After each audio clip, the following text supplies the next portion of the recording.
Ataya din. Hindi nalabas siya ako. Baka di siya nalabas.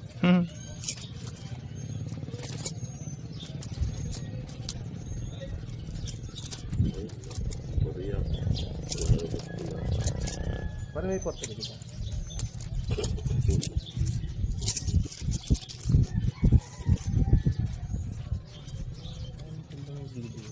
Kayo mag-ano? Dito po kayo na... Ay, dito kayo tutog pa. Dito din po dati. Ano sa kabila, maganda rin tayo sa gapo doon. Dami si gapo rin. Nakabangka kayo? Hindi po. Hindi po. Alakat lang. Ilan po kami. 15 na utang ko. 318.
yung puno ng ano, nagbitinan. Oo nga daw, sabi na. At hindi namin siya binigbiktihan. 2 taon ako rito nakatira, wala na. Oo. Na?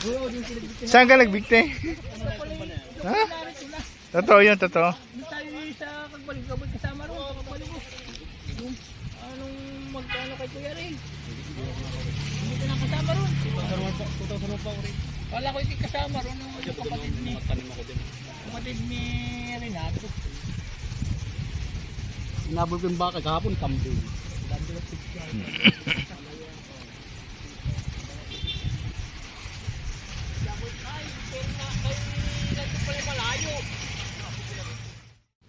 At anong barangay ito? Anong barangay ito? Silangan. Silangan, pinagbigtihan.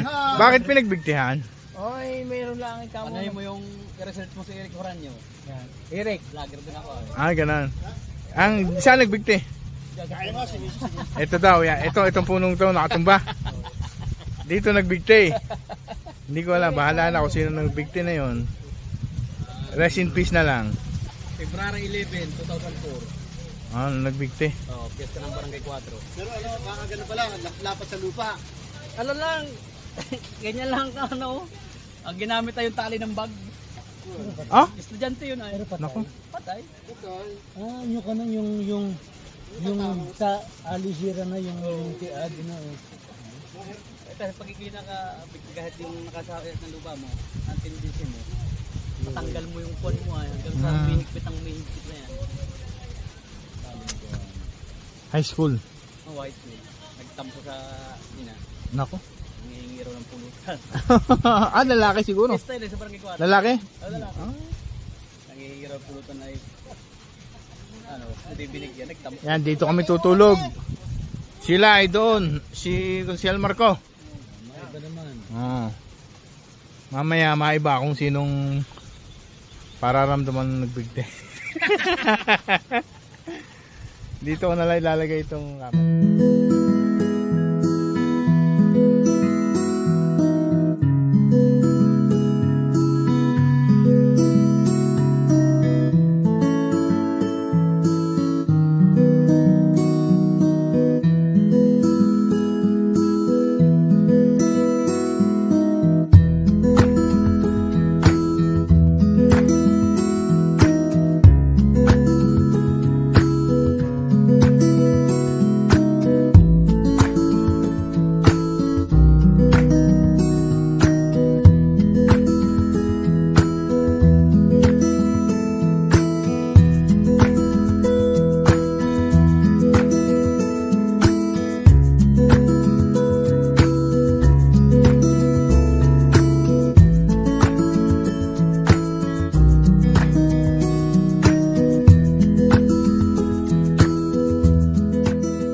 pakap, patabuti ng tide.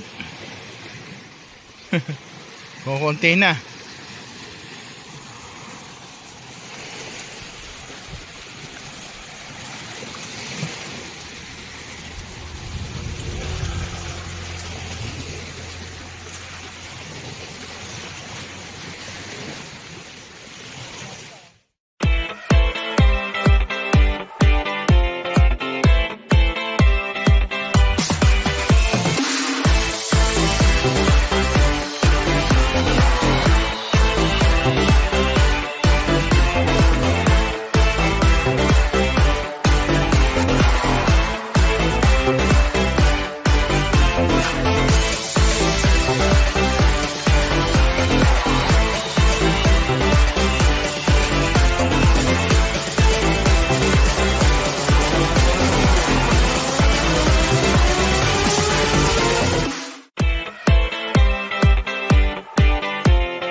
Talagang